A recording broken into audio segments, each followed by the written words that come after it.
ปัญญาอ่อนว่าเป็นพร้อมหนาครับพวกในเบื้องแนวเลยมั้ยปัญญาอ่อนเอาพร้อมเนี่ยเราบ่จังเงอะนี่ครับพี่น้องจะเห็นว่า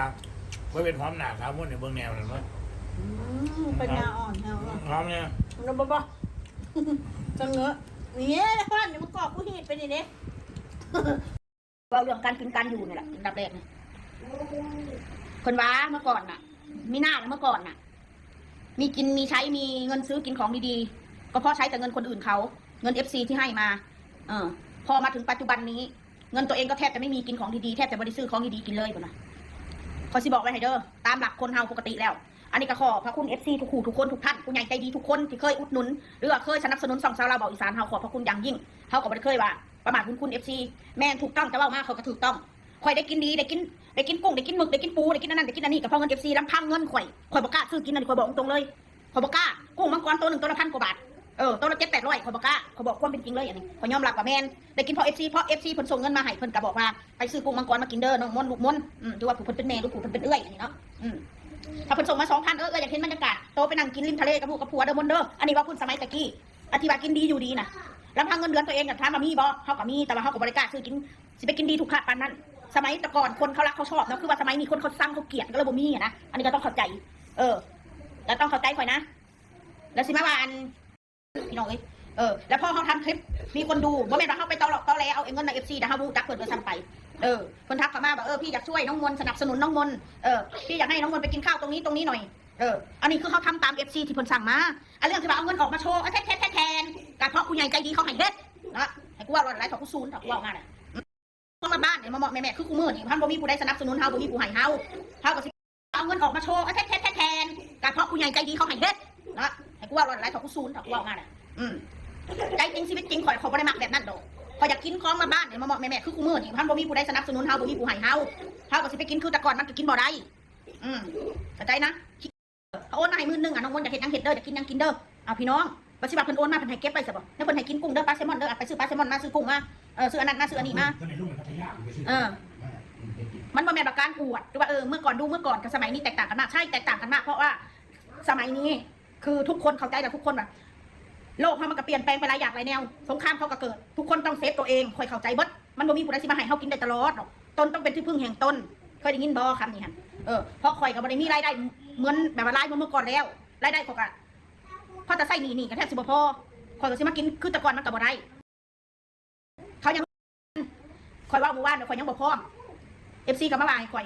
แท้ไปเรื่อยมีแต่บ่พร้อมขนาดคนอื่นเขาลำบากเขายังเอาลูกเขาเข้าโรงเรียนได้เลยข่อยบ่สามารถสิมาบอกซุมเจ้าได้ทุกเรื่องคำว่าบ่พร้อมข่อยมันบ่ได้เกี่ยวว่าต้องมีเงินบ่เอาลูกเรียนหรือบ่มีเงินน้องมาหน้าเขาโรงเรียนบ่ได้เสียเงินตะกี้ก็ได้พี่น้อ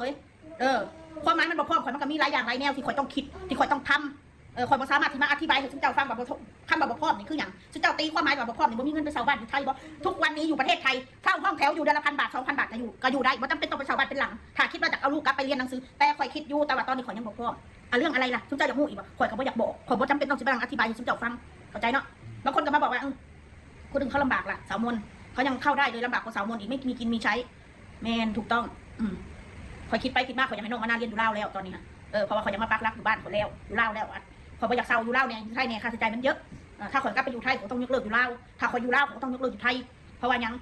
เพราะว่าข่อยอยากหาเงินเก็บเงินใส่หนี้ใส่สินภายใน4-5-6 ปีนี่พยายามให้มันเบิดมันวางเข้าใจบอกถึงมันไม่หมดเยอะมันก็ให้มันเบิดไปใจข่อยนำเรื่องน้องมาหน้าน่ะเขาหู้โตดีว่าลูกข่อยเป็นอะไรเขาหู้โตดีในอีกอย่างการไปเรียนหนังสืออยู่ไทยสุจามากดดันมาบอกเอาลูกไปโรงเรียนบอกเอาลูกไปโรงเรียนพ่อข่อยเอาลูกไปโรงเรียนซุ่มช่องแสกับมาวุ่นวายลูกข่อยแม้แต่เขาอยู่ในห้องคุณครูถ่ายคลิปเขาเอาคลิปลูกเขาไปสั้นๆไปเปรียบเทียบว่าดูลูกมันแตกต่างจากคนอื่นนู่นนี่นั่นถ้าคุณจุดประสงค์จริงที่แท้จริงน้องมานาเขาก็คนไทยสัญชาติไทยคุณไม่ควรไปยุ่งวุ่นวายกับเด็กที่โรงเรียนถ้าจะยุ่งวุ่นวายแต่ยุ่งวุ่นวายกับผู้ใหญ่ซะอย่าไปก้าวไก่เรื่องน้องมานาเอาเด็กคนอื่นแล้วมาเปรียบเทียบกับลูกข่อยไอ้พวกช่องแสนะซุเจ้าคิดว่ามันดีบอขอถามเนี่ยถ้าซุเจ้าเป็นผู้รักผู้ใหญ่เนาะมีภาระพอนะคือมาบอกคือมาเตือนฉันเรื่องแบบนี้อย่าไปยุ่งกับลูกมันเลยจังสั้นจังซี่อยากยุ่งกับกูนี่กับผัวกูนี่ไม่ต้องเอาลูกกูไปข้องเกี่ยวหรือจะเขาไปยุ่งวุ่นวายในห้องเรียนเขาดูมันทำปัญญาอ่อนดูสิเพื่อนทำแต่มันก็ไม่ทำตามดูลูกมันสิก็เด็กมันเป็นปัญญาอ่อนนั่นสู้แต่เขาสู้ว่าปัญญาอ่อนกับปัญญาอ่อนน้ำสู้อะไร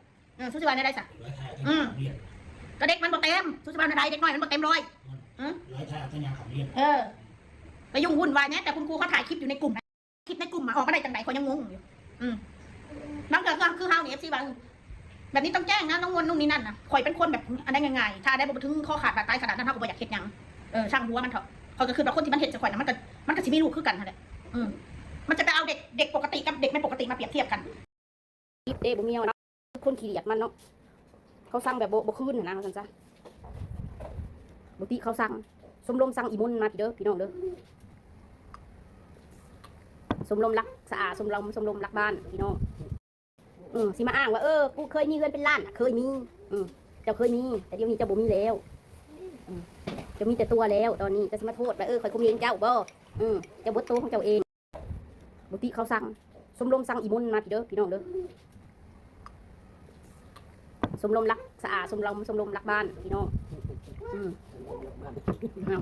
เนาะเพื่อนไผกระแพงเพื่อนไผกระหวงแม่นบ่สิมาอ้างว่ากูเคยมีเงินเป็นล้านเคยมี